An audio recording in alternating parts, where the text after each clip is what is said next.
ഉള്ളിത്തീയലിൻ്റെ റെസിപ്പിയാണേ. പാനിലേക്ക് ഒരു കൈപ്പിടി അളവിന് തേങ്ങയും കുറച്ച് കറിവേപ്പിലയും ചേർത്ത് തേങ്ങയുടെ കളറൊക്കെ ഒന്ന് മാറി വരുന്നത് വരെ നമുക്കിതൊന്ന് ചൂടാക്കിയെടുക്കാം. ഒരു മീഡിയം ഫ്ലെയിമിൽ വെച്ചാൽ മതി. ഞാൻ ഇതിൽ എണ്ണയൊന്നും ചേർത്തിട്ടില്ലേ. ചെറിയ നെല്ലിക്ക വലിപ്പത്തിലുള്ള വാളം പുളി ഒന്ന് കുതിർക്കാൻ വെച്ചിട്ടുണ്ട്. ഇന്ന് നമ്മുടെ തേങ്ങയുടെ കളറെല്ലാം മാറി വന്നിട്ടുണ്ട്. ഫ്ലെയിം കുറച്ച് വെച്ച് 1/2 ടേബിൾ സ്പൂൺ മല്ലിപ്പൊടി, 1 ടേബിൾ സ്പൂൺ മുളക് പൊടി, 1/4 ടീസ്പൂൺ മഞ്ഞൾപ്പൊടി ഇവ ചേർത്ത് ഇവിടെ പച്ചമണം മാറുന്നത് വരെ ഒന്ന് ചൂടാക്കിയെടുക്കാം. എന്നിട്ട് നമുക്കിതൊന്ന് ചൂടാറാനായിട്ട് മാറ്റിയും കൂടെ വയ്ക്കാമേ.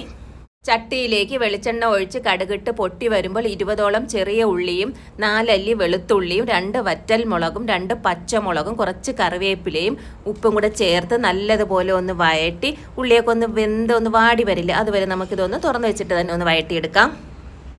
വറുത്തെടുത്ത തേങ്ങയിലേക്ക് കുതിർക്കാൻ വെച്ചിരുന്ന പുളിയും ആ വെള്ളവും കൂടെ ചേർത്ത് നല്ലതുപോലെ അരച്ചെടുത്ത പേസ്റ്റാണ് അത് ഇതിലേക്ക് ചേർത്ത് കൊടുത്ത് ഇതിലേക്ക് 1 ഗ്ലാസ് വെള്ളവും കൂടെ ചേർത്ത് നല്ലതുപോലെ ഒന്ന് മിക്സ് ചെയ്തെടുക്കാം. എന്നിട്ട് ഒരു 5 മിനിറ്റ് മീഡിയം ഫ്ലെയിമിൽ നമുക്ക് തുറന്ന് വെച്ചിട്ട് തന്നെ ഇതൊന്ന് വേവിച്ചെടുക്കാമേ.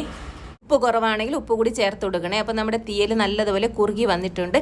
ഇനി ഫ്ലെയിം ഓഫ് ചെയ്ത് കഴിഞ്ഞാൽ ഒന്നുകൂടി ഒന്ന് കുറുകി വരുവേ. അപ്പോൾ നിങ്ങളെല്ലാവരും ഒന്ന് ട്രൈ ചെയ്ത് നോക്കണം. ഇത് ചോറിൻ്റെ കൂടെയും പലഹാരത്തിൻ്റെ കൂടെയും കഴിക്കാൻ നല്ല ടേസ്റ്റി ആയിട്ടൊരു തീയലാണേ.